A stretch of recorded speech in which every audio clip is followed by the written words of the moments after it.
नमस्कार, मैं अमित कश्यप और आप देख रहे हैं हंगामा टाइम्स। तमाम उत्तर प्रदेश की बड़ी खबरों को देखने के लिए अब वन स्टॉप हंगामा टाइम्स को सब्सक्राइब करें, बेल आइकन दबा लें ताकि सबसे पहले ताज़ा अपडेट पहुंचे आपके पास। मैं हूं अलीमुद्दीन। हंगामा टाइम्स आप देख रहे हैं। आपके सामने स्क्रीन पर दिखाई दे रहे होंगे मौलाना फजलुर रहमान अंजर कासमी साहब, जो गोरखपुर के नगरी योगी आदित्यनाथ की जगह पर ये इमामत का काम करते हैं और बच्चों को तालीम भी देते हैं मदरसे में। और इन्हीं से हम मिलाएंगे आपको और इनसे पूछेंगे जो चुनाव हुआ है उसके जो नतीजे आए हैं, जो पिछली सरकार बनी थी, अब भी वही सरकार बनने वाली है, उसी के बारे में हम जानेंगे और क्या इनका रुझान है बताते हैं और पूछते हैं इनसे। मौलाना, सबसे पहले हंगामा टाइम्स न्यूज़ में आपका स्वागत है। मौलाना, ये जो चुनाव हुआ है, जो नतीजे निकले हैं, योगी आदित्यनाथ की जो सरकार बन रही है, आप लोगों को क्या बताना चाहते हैं, क्या संदेश देना इस सिलसिले में मेरा ये कहना है जी कि हर पार्टी अपने एतबार से कोशिश करती है, लेकिन अल्लाह ताला जिसको मनसब इक़्तिदार पे पहुंचाना चाहता है, जिसको बिठाना चाहता है, जिसको गद्दी देना चाहता है, उससे कोई उसको रोक नहीं सकता है। इसलिए हमें कभी मायूस नहीं होना चाहिए। अल्लाह ताला ने फरमाया है, ला तक़नतु मिन रहमतिल्लाह, अल्लाह की रहमत से मायूस ना हो। किसी से भी अल्लाह ताला काम ले लेता है। हमें अमन चाहिए, सुकून चाहिए, हिफाजत चाहिए। बल्कि मैं तो यहाँ तक कहना चाहता हूँ कि हुकूमतें जो बनती हैं अवाम की हिमायत की बुनियाद पे बनती हैं, जिसका दारोमदार हवा में तीर चलाने पर नहीं होता है बल्कि खिदमत खल्क, इंसाफ, अवामी तहफ़्फ़ुज़, ईमानदाराना अक़दामात होते हैं।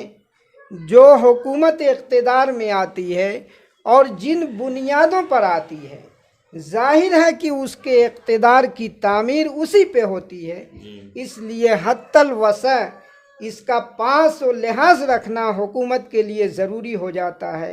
हज़रत उमर रज़ी अल्लाह तआला अन्हु के खिलाफत में एक बकरी मर गई तो हज़रत उमर रज़ी अल्लाह तआला अन्हु देख कर रो रहे थे। तो जाने वालों ने, आसपास से गुज़रने वालों ने पूछा हज़रत उमर रज़ी अल्लाह तआला अन्हु से कि आप क्यों रो रहे हैं? तो उन्होंने कहा कि अल्लाह ताला ने हमको खलीफा बनाया है।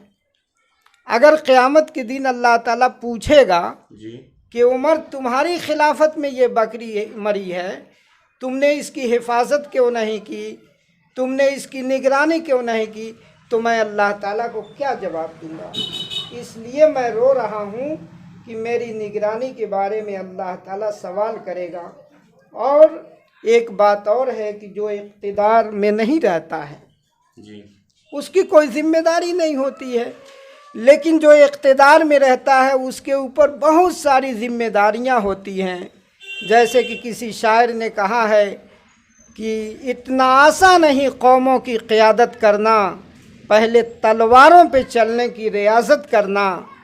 तो ऐसा नहीं है, इक़्तिदार की कुर्सी पे बैठना कोई आसान काम नहीं है। मौलाना साहब, उसकी जिम्मेदारी निभानी रहमान अंजर साहब जी, आप पहले किसी तंजीम में भी काम कर रहे थे? हाँ, मेरी एक मेरी तंजीम जो है वो भारतीय आवाम मोर्चा उत्तर प्रदेश का मैं सदर हूँ। और इसके लिए मैं काफ़ी दिनों से हिंदू मुस्लिम इत्तेहाद के लिए मौलाना फजलुर रहमान साहब अंजर कासमी साहब का बहुत बहुत शुक्रिया और स्टूडियो में तशरीफ़ लाए, इसके लिए बहुत बहुत शुक्रिया है। और एक चीज़ मैं ज़रूर बताना चाहता हूँ कि जो लोग इक़्तिदार में नहीं आए हैं तो उनसे एक बात मैं कहना चाहता हूँ कि हुज़ूर सल्लल्लाहु अलैहि वसल्लम ने फरमाया है कि मैं इक़्तिदार चाहने वालों को इक़्तिदार नहीं देता, बल्कि आप सल्लल्लाहु अलैहि वसल्लम ने फरमाया कि सैयदुल कौम खादिमहुम, कौम का सरदार वही होता है जो कौम का खादिम होता है। खिदमत की बुनियाद पे लोगों के दिलों को जब आदमी जीतता है तो अल्लाह ताला उसको कुर्सी इक़्तिदार नसीब फरमाता है।